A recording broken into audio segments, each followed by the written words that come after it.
Okay, so we looked at proportions yesterday. We even had like a little table where you pulled the proportions out and then solved it. Okay. The thing to remember about proportions is you want to be consistent. Okay, so if you're setting up a proportion for maybe miles per hour, if you put the miles on top for the first proportion and the hours on the bottom, then we want to make sure that in the second proportion we do miles per hour as well. So this is how you should do it. You want to make sure you don't do this. Miles over hours is equal to hours over miles. That is going to get you into trouble. Okay, so just make sure you're consistent when we're setting up our proportions. So that was our little note there before we got started. Now let's go ahead and try this out.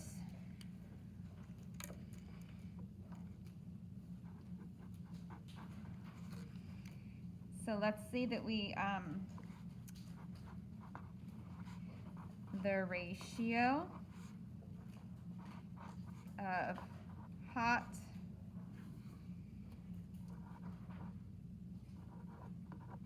dogs to hamburgers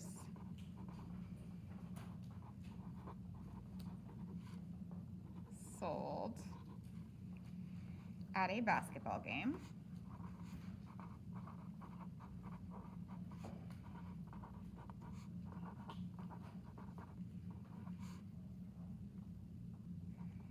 is 8-3.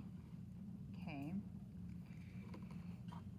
If there were 272 hot dogs sold,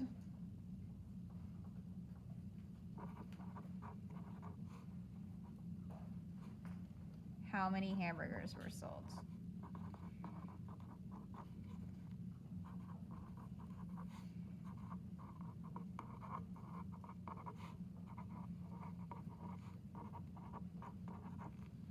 Okay, or how many hamburgers would you expect to be sold? Okay. So what we're going to do is we're going to set up equivalent ratios, a proportion basically, to help solve this. Looks like you guys are still writing. I'll give you just a second.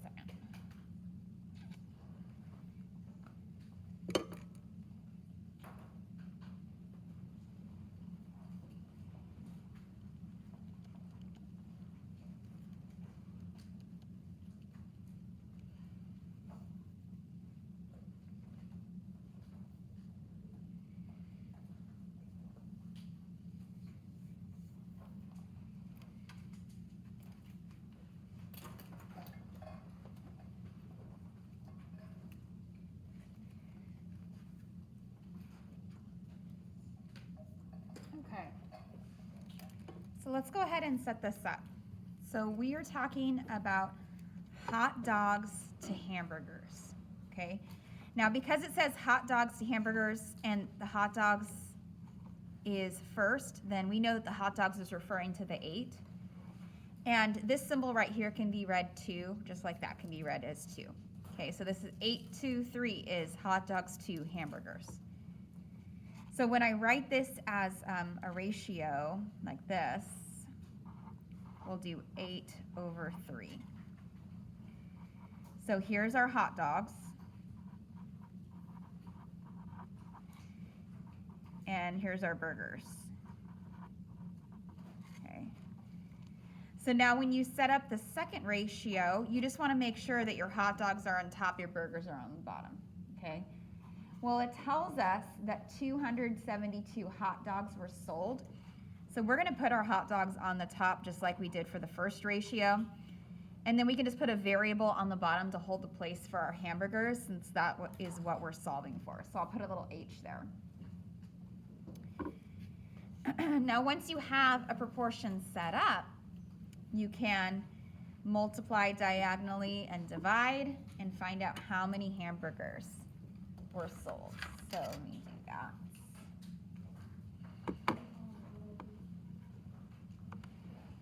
All right, so that would be 3 times 272 divided by 8. And it looks like 102 hamburgers were sold. Okay, so H is equal to 102. Now I know I've said this before, but if your problem is in words, you should answer in words. The reason for that is I want you to be more than just a calculator. I know you can do calculations. I want to know that you know what that number means. Okay, so we're going to answer in a complete sentence. There were 102 hamburgers sold. Okay? And that way, you're basically interpreting your answer. You're saying, this is the number I got, and that's what that number means. Okay? Now, I want to show you something, just so that you're aware. It actually doesn't matter which one you have on top or the bottom when you're setting up a proportion, as long as you're consistent. So for instance, and I'm just going to do this in a, bless you, I'm going to do this in a different color so you can see. Let's do green, okay? If I had done the burgers on top and the hot dogs on the bottom,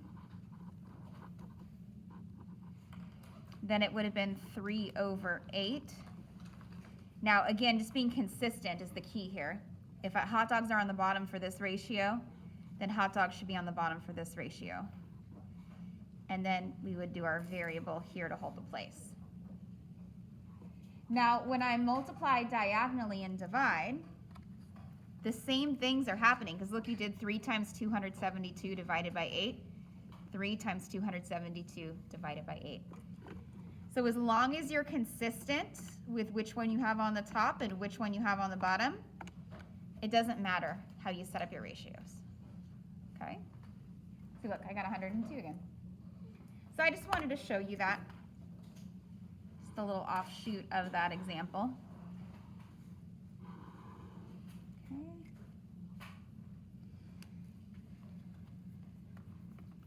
Okay, let's try one more example, and then I'm going to give you some to practice.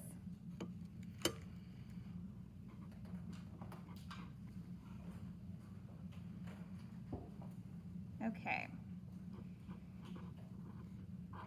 The fee to check luggage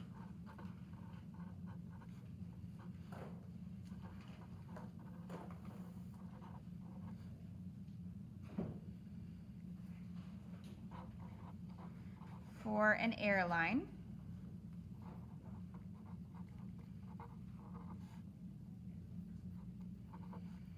is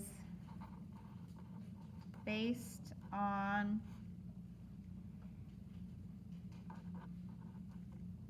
weight. Okay, and then if Brett paid $7.14 to check a 42-pound bag,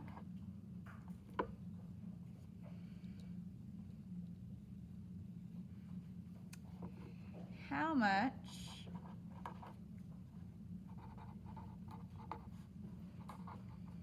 will Eileen pay if her bag is 63 pounds? Okay. So this time you're not given that, explicitly given the ratio, you kind of have to pull it out of the problem. So let's look back at the problem. Our first ratio is right here, it's $7.14 for a 42-pound bag. Okay. And then we want to figure out how much it would be for a 63-pound bag. So let's go ahead and set up that first ratio. And I know I've said it before, but generally money always goes on top. So we're going to do $7.14 over your 42-pound bag. So notice that I have money on the top, pounds on the bottom. So now, and this right here is Brett's bag. So we're kind of using that to establish our ratio there. Okay. Now we're gonna do Eileen's bag, or Elaine. I think it's Eileen. Okay. We don't know how much it's gonna cost. That's kind of what we're trying to figure out. So we'll call that C. But we know that the bag is 63 pounds. Okay. So I just made sure that my weight was on the bottom and my money was on the top for both ratios. And now it's all set up so we can cross multiply and divide. Pull out my calculator here. Okay, so $7.14 times 63 divided by 42.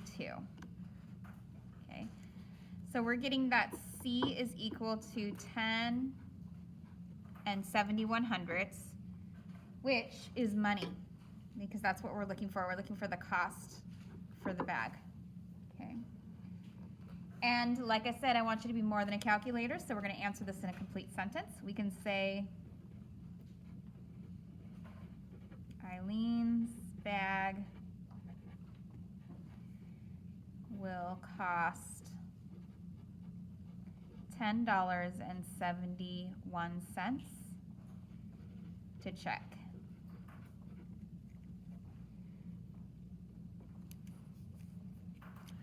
And I don't know how many of you have flown before, but when you fly, your bigger bags get checked in before you get on your flight, and they get stored underneath the plane. And some airlines charge a fee for that, and some airlines don't. So that's kind of the context for that. Any questions so far? You're good? Okay. So let me give you just 2 problems to practice real quick. I'm going to throw one in there with fractions too, so that way we've at least seen one before you get to your homework.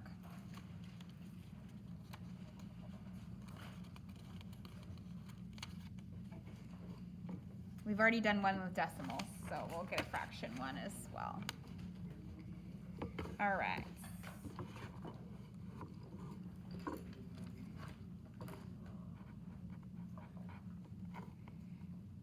Okay, so Nick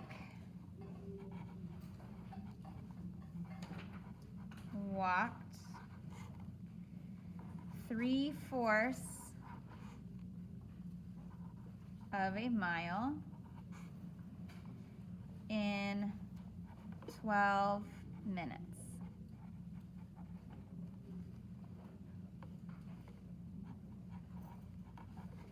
How long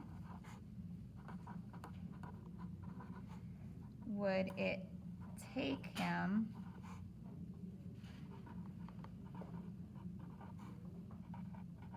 to walk 3 miles at this pace? I'm sorry, that's not an example, that's your practice. Okay, so try that one, and while you're working on that one, I'll write another one underneath as well.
try those two problems and we'll go on in just a minute.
For that first one, I got this question. It's a good one.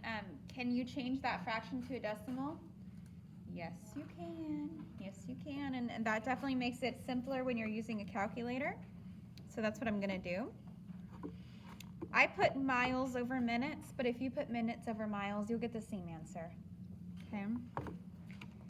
So 12 times 3 divided by 0.75 is 48. Is that what you guys got? Okay. So we could say it will take Nick 48 minutes to walk 3 miles. Okay. Any questions about that first one? Y'all are good? Okay, here I did gallons over liters, but if you did liters over gallons, like I said, you'll be fine. I used an L for my variable, and whenever you use an L for a variable, you want to use it as like a little cursive L because we don't want it to look like a number 1, okay? So I'm going to cross multiply and divide. I didn't even need to divide by 1. So we are getting that there's approximately 17.1 liters for 4.5 gallons. Is that what you guys got? Okay, great.